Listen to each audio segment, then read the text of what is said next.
नमस्कार प्यारे विद्यार्थियों, हम पढ़ रहे हैं कक्षा 10 का नया सिलेबस, जिसके अंदर हमारा चैप्टर है चैप्टर नंबर 1.1। जो हमने इसके फर्स्ट पार्ट है, अर्थात जो इससे पहले वाला लेक्चर, इसके अंदर हमने क्वेश्चन नंबर फर्स्ट और सेकंड कर लिया है। आज हम क्वेश्चन नंबर 3 का सॉल्यूशन करने वाले हैं। विद्यार्थियों, बड़ा ही मज़ा आने वाला है और इंटरेस्टिंग क्वेश्चन है और इम्पोर्टेंट भी क्वेश्चन है। तो चलिए स्टार्ट करते हैं। देखिए क्वेश्चन क्या कहता है, अभाज्य गुणनखंड विधि द्वारा निम्नलिखित पूर्णांकों के HCF और LCM ज्ञात कीजिए। तो आप कहेंगे सर ये तो सेम पहले वाला क्वेश्चन है, तो आपका क्वेश्चन सही है, ये सेम पहले वाला क्वेश्चन ही है। देखना, आपको सबसे पहले क्या करना है, अभाज्य गुणनखंड करना है, फिर उसकी विधि के द्वारा HCF और LCM ज्ञात करना है। ठीक है, चलो करते हैं। सबसे पहले हम फर्स्ट का करते हैं, 12, 15 और 21। सबसे पहले 12 का अभाज्य गुणनखंड निकालते हैं। 12 का अभाज्य गुणनखंड निकालते हैं तो सबसे पहले इसमें 2 का भाग देते हैं, 2 छके 12। फिर वापस से हमें पता है कि इसमें सम संख्या है तो 2 का भाग जा रहा है, 2 3 6। अब हमें पता चला कि इसमें 3 का ही भाग जाएगा, 3 एकम 3। ठीक है, अभाज्य गुणनखंड कैसे किया जाता है हमने फर्स्ट लेक्चर में देखा, और हम 2 3 ये कौन कौन सी अभाज्य संख्याओं से इनका गुणनखंड कर सकते हैं वो भी हमने देखा। यदि आपने इससे पहले वाला लेक्चर नहीं देखा है तो प्लीज़ वो देख लें, ताकि ये आपको आसानी से समझ में आ सके। ठीक है, तो इस प्रकार 12 का हमारे पास अभाज्य गुणनखंड क्या निकल के आ जाता है, 2 गुणा में 2 गुणा में 3। इसी प्रकार आपको सेकंड क्या है, 15 का भी अभाज्य गुणनखंड ज्ञात करना है। अब देखो 15 में किसका भाग जाता है, देखो 2 का भाग जाता है क्या, नहीं जाता, क्योंकि 2 15 है वो सम नहीं जाता। फिर हमने देखा 3 का भाग जाता है कि 3 का भाग देकर देखते हैं, 3 पंजा 15, पूरा पूरा भाग चला गया। इसके बाद 3 के बाद देखो 5 का पूरा पूरा भाग जा रहा है, 5 एकम 5। ठीक है, अर्थात हमारे पास 15 का अभाज्य गुणनखंड कितना आ गया, 3 × 5। ठीक है, इसी प्रकार आप नेक्स्ट 21 का भी अभाज्य गुणनखंड करना है। अब हमें पता चलता है कि 21 भी सम संख्या नहीं है, 2 का भाग तो नहीं जा रहा है। फिर चलो 3 का देखते हैं, 3 7 21, 3 का भाग 7 पर चला गया। फिर इसके अंदर 7 का भाग पूरा पूरा जा रहा है, 7 एकम 7। ठीक है, तो देखिए 21 का अभाज्य गुणनखंड किया तो कितना आ गया, 3 × 7 आ गया ना। अब देखिए विद्यार्थियों, सबसे पहले आपको क्या करना था, अभाज्य गुणनखंड विधि द्वारा इन सभी तीनों के अभाज्य गुणनखंड ज्ञात करने थे, वो हमने ज्ञात कर लिया। अब आपको पता है आपको HCF और LCM ज्ञात करना है, तो सबसे पहले हम इन सभी का 12, 15 और 21 का HCF ज्ञात करते हैं। HCF कितना हो जाएगा विद्यार्थियों, देखना HCF क्या होता है, देखिए common factor, high common factor. देखिए हाई कॉमन फैक्टर कहने का मतलब जो इनमें तीनों में से कॉमन क्या है, देखो इसमें भी 3 है, इसमें भी 3 है, जो इन दोनों तीनों में जो कॉमन है ना, वही इसका क्या हो जाएगा, HCF हो जाएगा। ठीक है, तो देखो 3 इसमें भी है, 3 इसमें भी है, 3 इसमें भी है, तो HCF कितना हो जाएगा, 3। इसी प्रकार इसका LCM क्या हो जाएगा, जो कॉमन है उसको तो एक बार लिख दो, और जो बाकी बच गया उसको क्या कर दो, उसको सबको लिख दो। जैसे कि 3 यहाँ भी है, 3 यहाँ भी है, 3 यहाँ भी है, तो 3 को तो एक बार लिख दो, और जो बाकी बच गया उसको लिख दो। बाकी क्या बच गया, 2 × 2 और इंटू में 5 इंटू में 7। तो देखिए जब हम इनका मल्टीप्लाई करते हैं तो 3 दूनी 6, 6 दूनी 12, 12 पंजू 60 और 6 7 42, अर्थात इसका मल्टीप्लाई करते हैं तो कितना आता है, 420 आता है। तो इस प्रकार हमने इसका HCF भी निकाल लिया और LCM भी निकाल लिया। तो विद्यार्थियों आपको इस प्रकार इनका HCF और LCM अभाज्य गुणनखंड विधि द्वारा ज्ञात करना था। ठीक है, इसी प्रकार इसका सेकंड पार्ट भी देखते हैं। देखिए सेकंड पार्ट क्या है, 17, 23 और 29 का आपको अभाज्य गुणनखंड विधि द्वारा ही HCF और LCM ज्ञात करना है। तो आपको पता है सबसे पहले क्या करना है, सबसे पहले आपको 17 का अभाज्य गुणनखंड ज्ञात करना है।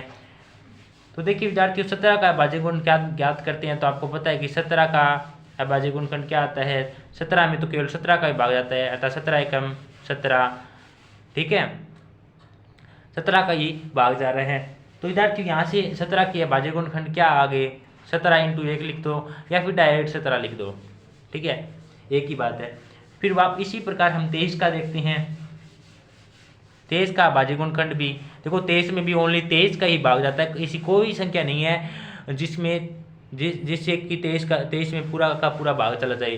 23 में केवल अपने आप का ही भाग जाता है, 23 से कम 23 और 1 में 1 का, ठीक है। इसी प्रकार 23 का भी अभाज्य गुणनखंड कितना होता है, 23 इंटू 12 लिख दो। इसी प्रकार 29 का अभाज्य गुणनखंड भी, तो हमें पता है 29 में भी केवल 29 का ही भाग जाता है और किसी का भाग नहीं जाता, ठीक है। तो इसका भी फैक्टर क्या हो जाएगा, 29 एकम 29, ठीक है। ठीक है विद्यार्थियों, अब आपको क्या करना है, आपको पता है अब आपको इनका एचसीएफ ज्ञात करना है और एलसीएम ज्ञात करना है। तो सबसे पहले हम इनका एचसीएफ ज्ञात करते हैं। तो एचसीएफ क्या होता है, जो इन तीनों में कॉमन है वही इनका क्या हो जाएगा, एचसीएफ हो जाएगा, ठीक है। तो आप बताओ कि इन तीनों में कॉमन क्या है। तो विद्यार्थियों इन तीनों में 1 है ना, तो 1 क्या हो जाएगा, इनका एचसीएफ हो जाएगा। इसी प्रकार जो एलसीएम क्या हो जाएगा, जो बच गया ना वो इनका मल्टीप्लाई कर दो। देखो 1 तो हमने लिख लिया, 1 लिख लो चाहे ना लिख लो, कोई इफेक्ट नहीं पड़ता, ठीक है। तो देखो जो बाकी बच गया उनका मल्टीप्लाई, जो अभाज्य गुणनखंड करने पर जो फैक्टर आए थे वो सभी लिख लो और उनका मल्टीप्लाई कर दो, वही हमारा क्या होता है, एलसीएम होता है, ठीक है। 17 को 23 से मल्टीप्लाई करेंगे, फिर 29 से मल्टीप्लाई करेंगे तो हमारे पास आएगा 11,339 और यही हमारा क्या हो जाएगा, आंसर है। और हमने एचसीएफ ज्ञात किया और एलसीएम ज्ञात किया, ठीक है विद्यार्थियों। आई होप कि आप ये समझ गए होंगे, क्योंकि हमने जो सेकंड क्वेश्चन था वो भी सेम इसी प्रकार किया था। इसी प्रकार इसका नेक्स्ट और लास्ट पार्ट करते हैं, क्या है 8, 9, 25।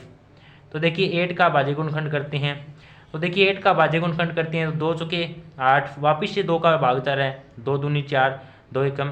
तो देखिए जब 8 का अभाज्य गुणनखंड किया तो क्या आया था, 2 गुणा में 2 गुणा में 2। इसी प्रकार विद्यार्थियों 9 का भी करना है। 9 का करते हैं तो देखो 9 क्या है, विषम संख्या है, हमें पता है कि 9 में 2 का भाग तो नहीं जाएगा। फिर 3 का देके देखते हैं, 3 तिया 9, वापिस 3 का भाग जा रहा है, 3 एकम 3। तो विद्यार्थियों इसी प्रकार आपको देखिए 8 का कर लिया और 9 का जब अभाज्य गुणनखंड किया तो क्या आया था, 3 इंटू 3 इंटू 1 भी लिख दो क्योंकि 1 का भाग जा रहा है और इसमें भी 1 का जा रहा है, ठीक है। तो इंटू में 1 और इंटू में 1, ठीक है। इसी प्रकार हम 25 का भी अभाज्य गुणनखंड ज्ञात करते हैं। तो विद्यार्थियों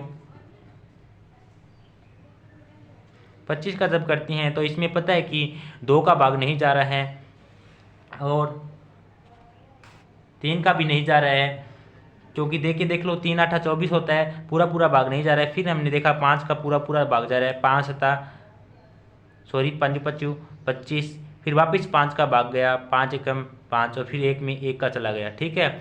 यहाँ से इसके फैक्टर क्या बन जाते हैं, 5 इंटू गुणनखंड क्या बन जाते हैं इसके, 5 इंटू 5 इंटू 1। तो अब हमें अभाज्य गुणनखंड ज्ञात तो कर लिया, अब हम इनकी एचसीएफ और एलसीएम ज्ञात करनी है। तो विद्यार्थियों एलसीएम क्या होता है, एलसीएम होता है जो कॉमन को छोड़कर, कॉमन को एक बार लिखना है और जो बाकी है उन सबको लिख लो, ठीक है। कॉमन क्या इसमें 1 है तो 1 को तो एक बार लिख लो, इंटू में जो बच गया ना उसको पूरा का पूरा लिख लो, ठीक है। क्या बच गया, 2 इंटू 2, नीचे क्या बच गया 3 इंटू 3 और नीचे क्या बच गया 5 इंटू 5, ठीक है। तो विद्यार्थी 2 दूनी 4, 4 दूनी 8, 8 तिये 24, 24 तिये 72 और 72 को 25 से मल्टीप्लाई करेंगे तो कितना आएगा, 1880 आएगा, ठीक है विद्यार्थियों, 1800। ये क्या हो गया, हमारा एलसीएम हो गया, ठीक है। अब हमें एचसीएफ भी तो ज्ञात करना है। तो एचसीएफ क्या हो जाएगा विद्यार्थियों, एचसीएफ होता है हाई कॉमन फैक्टर। कॉमन क्या है इन तीनों में, एक इसमें भी है एक इसमें भी है और तीनों में 1 है, तो इसका एचसीएफ क्या हो जाएगा 1। तो ये इसका आंसर हो जाएगा, ठीक है विद्यार्थियों। आई होप कि आप अभाज्य गुणनखंड करना सीख गए होंगे, एचसीएफ लेना सीख गए होंगे और एलसीएम लेना सीख गए हो। यदि आप इन तीनों चीज़ को सीख गए हों तो प्लीज़ कमेंट करके बताना कि आप तीनों चीज़ सीख गए हैं, या फिर कोई भी चीज़ आपकी कमज़ोर है तो भी मुझे बता देना, ठीक है। तो चलिए चलते हैं नेक्स्ट क्वेश्चन नंबर 4 पर। तो विद्यार्थियों ये रहा आपका क्वेश्चन नंबर 4। क्वेश्चन नंबर 4 क्या है, एचसीएफ 306 और 657 बराबर 9 दिया गया है कि एचसीएफ 306 और 657 का 9 दिया है, एलसीएम 306 और 657 का ज्ञात करना है। का क्वेश्चन में क्या दिया गया है विद्यार्थियों कि एचसीएफ तो दिया गया है हमें 306 और 657 का 9 है, और एलसीएम हमें ज्ञात करना है, किसका ज्ञात करना है, 306 और 657 का। तो विद्यार्थियों जैसे ही आपने क्वेश्चन देखा तो आपके मन में एक सवाल आया होगा कि ऐसा सवाल तो हमने किया है, ये ऐसा एक तो फार्मूला पढ़ा है कि दो संख्याओं का गुणा एचसीएफ और एलसीएम के बराबर होता है। तो विद्यार्थियों देखना कि हम इस क्वेश्चन को कैसे करेंगे। देखिए आपने हमने पीछे पढ़ा था एचसीएफ इंटू एलसीएम बराबर दो संख्याओं का गुणनफल बराबर होता है, ठीक है। इस फार्मूले की सहायता से हम इस क्वेश्चन को बिल्कुल आसानी से कर सकते हैं। देखना दिया क्या है वो लिखो, दिया है एचसीएफ कितना दिया हुआ है, एचसीएफ दिया है 9, 306 और 657 का दिया गया है, और एलसीएम ज्ञात किसका करना है, एलसीएम ज्ञात करना है वही 306 और 657 का क्या ज्ञात करना है, एलसीएम ज्ञात करना है। वो दो संख्या कौन कौन सी है, ए बराबर माना कि 306 है, एक संख्या तो 306 और बी बराबर क्या है 657 है, ठीक है। अब ज्ञात क्या करना है, एलसीएम ज्ञात करना है। तो चलिए इस फार्मूले में रख देते हैं जो वैल्यू हमारे पास है। तो देखिए सबसे पहले इसको मैं ऐसे लिख देता हूँ, ए इंटू बी अर्थात दो संख्याओं का गुणा किसके बराबर होता है, एचसीएफ इंटू एलसीएम के बराबर होता है, ठीक है विद्यार्थियों, हमने पढ़ा था लास्ट लेक्चर के अंदर। देखिए ए क्या है हमारे पास 306 इंटू बी क्या है 657 इजिकल टू एचसीएफ कितना है हमारे पास, एचसीएफ है 9 और एलसीएम कितना है हमारे पास, इंटू में एलसीएम ज्ञात करना है, एलसीएम नहीं है, ठीक है, एलसीएम देखो ज्ञात करना है। अब देखिए विद्यार्थियों जिसे ज्ञात एक बात याद रखना आपको हमेशा काम आएगी, जब भी आपको इस प्रकार की टर्म बन जाए तो आपको हमेशा याद रखना जो चीज़ आपको ज्ञात करनी हो ना उस चीज़ को आपको नहीं लाना है, उस चीज़ को वहीं रखा करो, और जो उसके साथ बाकी फालतू चीज़ है ना उसको साइड में भेज दिया करो। यदि वो संख्या गुणा में है तो इधर जाके भाग में हो जाएगी, यदि वो संख्या प्लस में है तो इधर जाके माइनस में हो जाएगी। याद रखना कि आपको जिस चीज़ को बचा के लेके आना है उसके साथ जो शत्रु है उसको हटा देना है, ठीक है। तो इसके साथ क्या है 9 गुणा में है तो इधर भेजूंगा तो किस में चला जाएगा, भाग में चला जाएगा, ठीक है। तो देखिए ये इधर आएगा तो क्या आ जाएगा, भाग में आ जाएगा, ठीक है। और 9 यहाँ से चलकर गुणा में था इधर भेजा तो भाग में आ गया। अब देखिए एलसीएम बराबर ये आ गया। तो अब देखिए 9 देखो 9 का भाग इसमें पूरा पूरा जा रहा है, देखो 9 साथी 63 बच गया 2, देखो देख लिया करो विद्यार्थियों। ये प्रैक्टिस आपकी जब ही होगी जब आप इनको बार बार हल करोगे। देखना कि 657 में मुझे कैसे पता चला कि 657 में भाग जा रहा है, देखो 9 सता 63 बच गया 2 और यहाँ से 7 ले लिया, देखो 9 तिये 27 बच गया 0, अर्थात यहाँ से पूरा पूरा भाग चला गया। देखिए 9 एकम 9 और ये 657 को काटा तो क्या आया 73 आया। देखो जब 9 का भाग 657 में दिया तो क्या आया 73 आया था। अब यहाँ से क्या बच गया, देखो एलसीएम में बराबर में इधर लिखो चाहे इधर लिखो एक बात है, एलसीएम बराबर क्या आया 306 इंटू 73 आ गया। विद्यार्थियों आपको ये काटना आना चाहिए।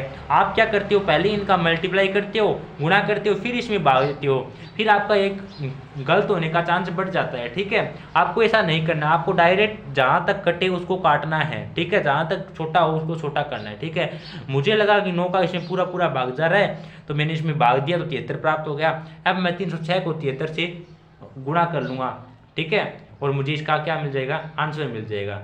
तो विद्यार्थियों जब हम इसका मल्टीप्लाई करते हैं तो कितना आता है 22,338 आता है, ठीक है, 22,338 आता है, और यही क्या हो जाएगा इसका आंसर हो जाएगा, ठीक है। ज्ञात क्या करना था, एलसीएम ज्ञात करना था, किसका ज्ञात करना था, एलसीएम किसका ज्ञात करना था 306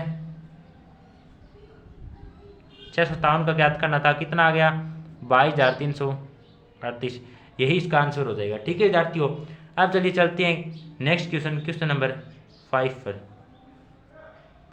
विद्यार्थियों क्वेश्चन नंबर 5 क्या है, जांच कीजिए कि क्या किसी प्राकृत संख्या n के लिए संख्या 6 की पावर n अंक 0 पर समाप्त हो सकती है। सबसे पहले आपको क्वेश्चन को समझना है। क्या कहता है, कोई n है वो प्राकृत संख्या है, तो आपको ये जानना होगा कि प्राकृत संख्या क्या होती है। तो विद्यार्थियों हम जानते हैं कि प्राकृत संख्या n है वो जीरो स्टार्ट नहीं होकर 1 से स्टार्ट होती है। ठीक है, 1 2 3 4 ऐसे कर कर अनंत तक चलती है। प्राकृत संख्या 1 से स्टार्ट होकर अनंत तक चलती है, आपको याद होना चाहिए। ठीक है, हम जानते हैं। फिर क्या कहता है कि यह संख्या 6 की पावर n अंक 0 पर प्राप्त होती है। कहता है कि n की जगह मैं इनमें से कोई ऐसी वैल्यू रखूं, क्या n की जगह ऐसी कोई वैल्यू रखूं जिससे कि वह वैल्यू लास्ट में 0 पर समाप्त होती है। जैसे कि देखो 6 की पावर n है, तो मैंने 6 की जगह पहले 1 रखा, तो 6 की जगह 1 रखने का मतलब है कि 6 एक बार है, तो आंसर कितना आया 6। इसी प्रकार 2 रखा, 6 की पावर 3 रखा, देखो 6 की पावर 2 रखने का मतलब क्या है 6 इंटू 6, 6 की पावर 3 रखने का मतलब क्या है 6 इंटू 6। तो देखो जब मैं इसका मल्टीप्लाई करता हूँ 36 आता है, इसका 216 आता है। अर्थात ऐसा क्या ऐसा क्या मान रखे कि हमें लास्ट में इसका इकाई का अंक है वो 0 प्राप्त हो जाए। यही क्वेश्चन में दिया हुआ है। क्वेश्चन कहता है किसी प्राकृत संख्या n के सभी मानों के लिए संख्या 6 की पावर n 0 पर समाप्त हो सकती है। पूछ रहा है क्या 6 की पावर n 0 पर समाप्त हो सकती है। तो विद्यार्थी ये तो है नहीं कि आप सभी को देखो ऐसे हर बार 4 रखेंगे 5 रखेंगे, ऐसे तो आपको टाइम एक क्वेश्चन में लग जाएगा, आपका पेपर छूट जाएगा। ऐसे तो आप कर नहीं सकते 2 नंबर के लिए। तो आपको क्या करना होगा विद्यार्थियों, तो आपको इसके लिए क्या करना है, सबसे पहले देखिए हमें पता है कि लास्ट में 0 आने के लिए देखो ये फैक्टर क्या होना चाहिए, 2 इंटू 5 को मैं मल्टीप्लाई करूँगा तो क्या है लास्ट में 10 आ रहा है, लास्ट में 0 आ रहा है ना, तभी वह समाप्त हो सकती है ना 0। अर्थात किसी भी संख्या के अभाज्य गुणनखंड करने में वो 2 गुणा 5 का रूप प्राप्त कर लेती है। कोई भी संख्या हो जब हम उसका अभाज्य गुणनखंड करेंगे, यदि वह 2 गुणा 5 के रूप में प्राप्त होती है तो वह लास्ट में 0 पर समाप्त होगी, अन्यथा नहीं होगी। क्या 6 की पावर n, देखो 6 की पावर n है, तो जब मैं 6 का फैक्टर करता हूँ अर्थात अभाज्य गुणनखंड करता हूँ तो क्या आएगा 2 इंटू 2 3 6, 3 एकम 3। तो देखो 6 का अभाज्य गुणनखंड किया तो क्या मिला मुझे 2 गुणा में 3 की पावर कितना चल रहा है n। तो क्या 2 गुणा में 3 है वो 2 गुणा 5 के रूप का है, तो नहीं है, अन्यथा अर्थात जो हमारी 6 की पावर n है वो 0 पर समाप्त नहीं हो सकती। ठीक है, तो आपको क्या लिखना है, इसका आंसर हो जाएगा कि 6 की पावर n का अभाज्य गुणनखंड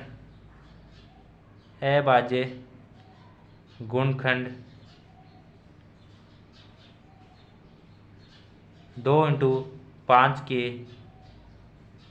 रूप का नहीं है, अर्थात 6 की पावर n 0 पर समाप्त नहीं हो सकती। ठीक है विद्यार्थियों, बस यही आपका आंसर है, कुछ नहीं करना है। देखो 6 का जब आपके पास इस प्रकार क्वेश्चन आ जाए तो आपको क्या करना है, उसका फैक्टर करके देख लेना है, अभाज्य गुणनखंड करके देख लेना है। यदि उसका अभाज्य गुणनखंड 2 गुणा 5 के रूप का आ जाता है तो वह संख्या 0 पर समाप्त होगी, अन्यथा नहीं होगी। तो चलिए विद्यार्थियों, आई होप कि आप क्वेश्चन नंबर 5 भी अच्छे से समझ गए होंगे। तो चलिए अब चलते हैं क्वेश्चन नंबर 6 पर। विद्यार्थियों ये रहा आपका क्वेश्चन नंबर 6। क्वेश्चन नंबर 6 क्या है कि व्याख्या कीजिए कि 7 इंटू 11 इंटू 13 प्लस 13 और 7 into 6 into 5 into 4 into 3 into 2 into 1 plus 5 भाज्य संख्याएं हैं, क्यों है। क्वेश्चन पूछा है कि ये सभी भाज्य संख्याएं हैं वह क्यों है। देखिए विद्यार्थियों, हम जानते हैं कि भाज्य संख्या क्या होती है। भाज्य संख्याएं वह होती है जो स्वयं के अलावा, स्वयं को छोड़कर अन्य, जिसमें स्वयं के अलावा और किसी संख्या का भी भाग जा सके, वह भाज्य संख्या होती है। जैसे कि 8 है, 8 में स्वयं 8 को अलावा 2 का भी भाग जा रहा है, 4 का भी जा रहा है, तो वो भाज्य संख्या है। और अभाज्य संख्या क्या होती है, अभाज्य संख्या वो होती है जिसमें केवल अपने आप के अलावा किसी का भाग नहीं जाता। ठीक है, तो देखिए एक और परिभाषा भी कह सकते हैं हम, भाज्य संख्या वो होती है, भाज्य संख्या क्या होती है, भाज्य संख्या वो होती है, भाज्य संख्या वो होती है जिसमें 2 से अधिक फैक्टर हो, 2 से अधिक गुणनखंड हो, जिसके 2 से अधिक गुणनखंड हो। ठीक है, जिसके 2 से अधिक गुणनखंड हो वो भाज्य संख्या होती है। और अभाज्य संख्या क्या होती है, अभाज्य संख्या होती है जिसके केवल 2 गुणनखंड होते हैं, जिसके दो गुणनखंड हो। देखिए कैसे, जैसे कि मान लो कोई अभाज्य संख्या है, जैसे कि 17 है, 17 का मैं यदि अभाज्य गुणनखंड करूँगा तो क्या आएगा, 17 में 17 का भाग दूंगा तो 1 आया, फिर 1 में 1 का भाग दूंगा तो 1 आया, अर्थात 17 इंटू 1 हुआ। इसका अभाज्य गुणनखंड क्या हुआ, 17 इंटू 1। तो इसकी कितने अभाज्य गुणनखंड हुए, 2 हुए, 17 और 1। ठीक है, अभाज्य गुणनखंड के दो ही फैक्टर होते हैं, वो कौन कौन से होते हैं, एक तो वह स्वयं और एक क्या होता है, वन होता है। लेकिन भाज्य संख्या जैसे कि कोई मान लो कि भाज्य संख्या 12 है, तो 12 के करते हैं तो 2 का भाग दिया 6, और फिर 3 का भाग दिया 2, और 2 का भाग दिया 3, और फिर 3 का भाग दिया 1 आया। तो इस प्रकार देखिए 2 इंटू 3, इस प्रकार इसके अभाज्य गुणनखंड 2 से अधिक प्राप्त हुए। अर्थात भाज्य संख्या तो वो होती है जिसके 2 से अधिक अभाज्य गुणनखंड हो, और अभाज्य क्या होती है, अभाज्य संख्या वो होती है जिसके केवल 2 ही गुणनखंड मौजूद हो। आई होप कि ये कॉन्सेप्ट आप समझ गए होंगे। अब चलिए अब इस क्वेश्चन को करते हैं। ठीक है, सबसे पहले संख्या कौन सी है, 7 इंटू 11 इंटू 13 प्लस 13 है। तो विद्यार्थियों देखिए, यदि कोई संख्या प्लस में आ जाती है, इसके यहाँ पर 2 पद बन जाते हैं। ठीक है, कहने का मतलब 7 को 11 से गुणा करेंगे, फिर 13 से गुणा करेंगे, जो आंसर आएगा उसमें 13 ऐड कर देंगे। ठीक है, लेकिन उससे पहले हमें इनको 2 पदों में डिवाइड करना है। ठीक है, ये देखो बीच में ये गुणा में संख्या और ये प्लस में आ गए, अर्थात इस प्लस ने बीच में आकर इसको 2 भागों में विभाजित कर दिया, 2 पद बना दिए। तो यहाँ से देखिए, यहाँ भी 13 है और यहाँ भी 13 है, दोनों में से 13 कॉमन आ रहा है विद्यार्थियों।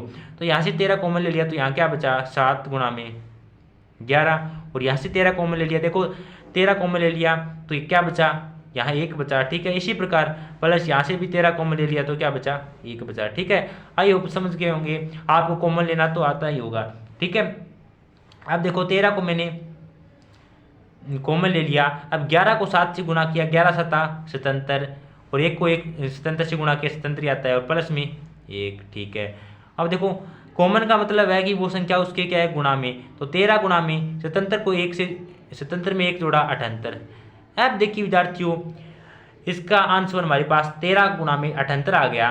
तो अब आपको पता है कि 13 तो अभाज्य संख्या है, लेकिन 78 क्या अभाज्य संख्या है। 78 का मैं अभाज्य गुणनखंड करके इसका और अधिक गुणनखंड प्राप्त कर सकते हैं, इसका फैक्टर बना सकता हूँ। ठीक है, आपको पता है, जैसे कि करके भी दिखा देता हूँ मैं आपको। जैसे कि 78 का मैंने 2 का भाग दिया, क्योंकि सम संख्या है, 2 3 6, 2 9 18। इस प्रकार देखिए, और इसके अधिक फैक्टर बन रही हैं। तो इसका मतलब इसके 2 से अधिक अभाज्य गुणनखंड मौजूद है, इसके 2 से अधिक अभाज्य गुणनखंड मौजूद है, तो ये क्या होगी, भाज्य संख्या होगी। आपको लिख देना है 13 इंटू 78 क्या है, भाज्य संख्या है, क्योंकि इनके 2 से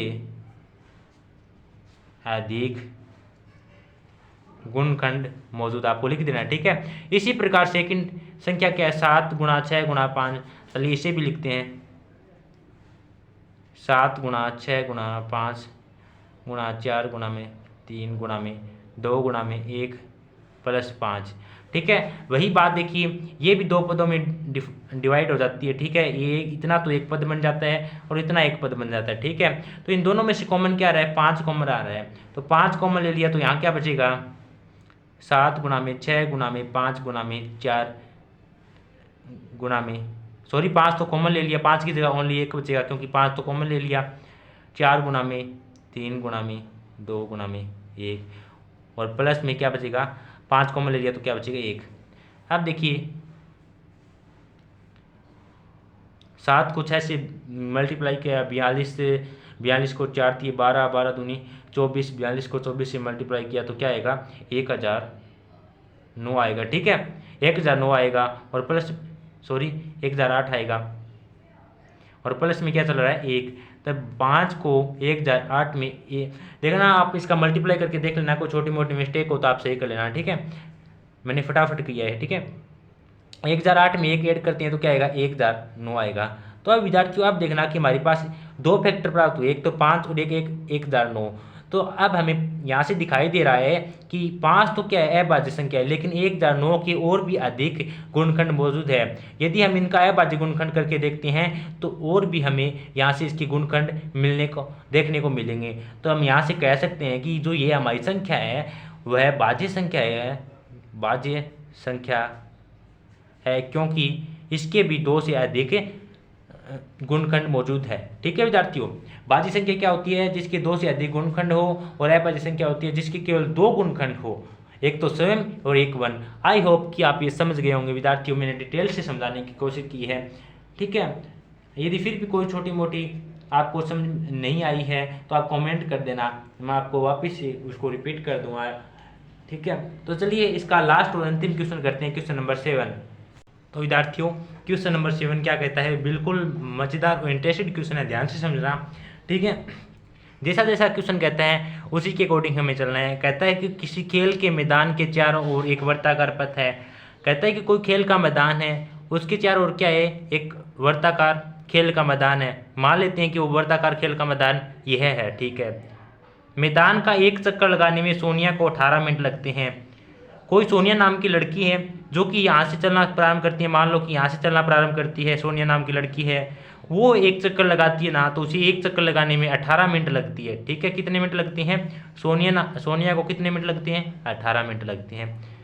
ठीक है, और जबकि इसी मैदान का एक चक्कर लगाने में रवि को 12 मिनट लगते हैं, और वहीं पर उसी स्थान पर क्या है? रवि है, जिसको एक चक्कर लगाने में कितना मिनट लगता है? 12 मिनट लगता है। ठीक है, लगते हैं। मान लीजिए कि वे दोनों एक ही स्थान पर एक ही समय पर चलना प्रारंभ करती हैं। दोनों क्या है? एक ही स्थान पर है, एक ही समय। समय का मतलब मान लो कि यहाँ पर 12 बजे हुए हैं।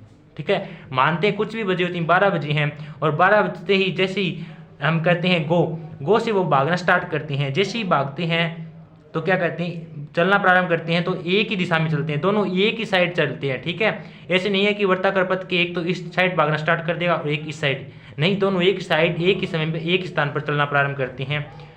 तो वह कितने समय बाद वे पुनः प्रारंभिक स्थान पर मिलेंगे? ठीक है, तो हमें यह बताना है कि वो कितने समय बाद वापस इसी स्थान पर एक दोनों साथ में मिलेंगे। सोनिया तो 18 मिनट में चक्कर पूरा करती है, जबकि रवि 12 मिनट में। हमें यह बताना है कि वो दोनों वापस इसी स्थान पर कितने समय बाद मिलेंगे। देखो, वह कम से कम समय पूछा है, तो इसके लिए हमें क्या निकालना होगा? एलसीएम निकालना पड़ेगा। ठीक है, इन दोनों संख्या का एलसीएम निकालना पड़ेगा। ठीक है, दो संख्या क्या? एक तो 18 है, एक 12। इनका अभाज्य गुणनखंड ज्ञात करो। पहले अभाज्य गुणनखंड ज्ञात करते हैं। 2 निम 18, 3 तिये 9, 3 एकम 3।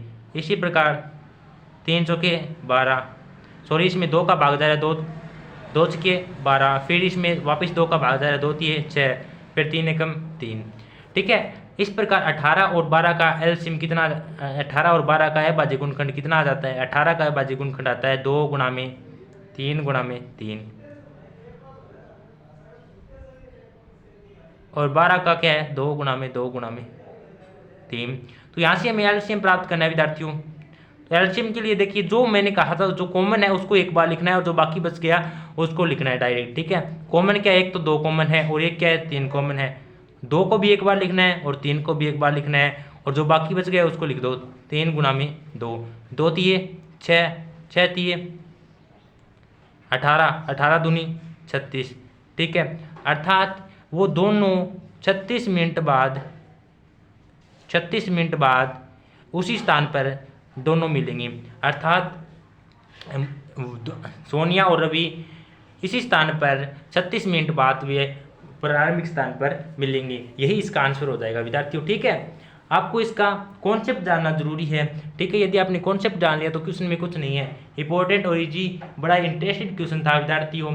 आई होप कि आप इसे समझ लिया होगा। तो विद्यार्थियों, आप कमेंट करके बताना कि आपको आज का वीडियो कैसा लगा, और जो हमारे पढ़ाने का जो तरीका है वो कैसा लगा। यदि वीडियो पसंद आई तो वीडियो को लाइक कर देना, यदि चैनल पर नए हो चैनल को सब्सक्राइब जरूर कर देना, और जो पास में बेल आइकन है उसे भी प्रेस कर देना, और ताकि आने वाली सभी वीडियो का आपको नोटिफिकेशन मिलता रहे। तो विद्यार्थियों, आज की वीडियो में इतना ही। हम मिलते हैं इसके नेक्स्ट पार्ट एक्सरसाइज 1.2 में। तब तक के लिए जय हिंद, जय भारत।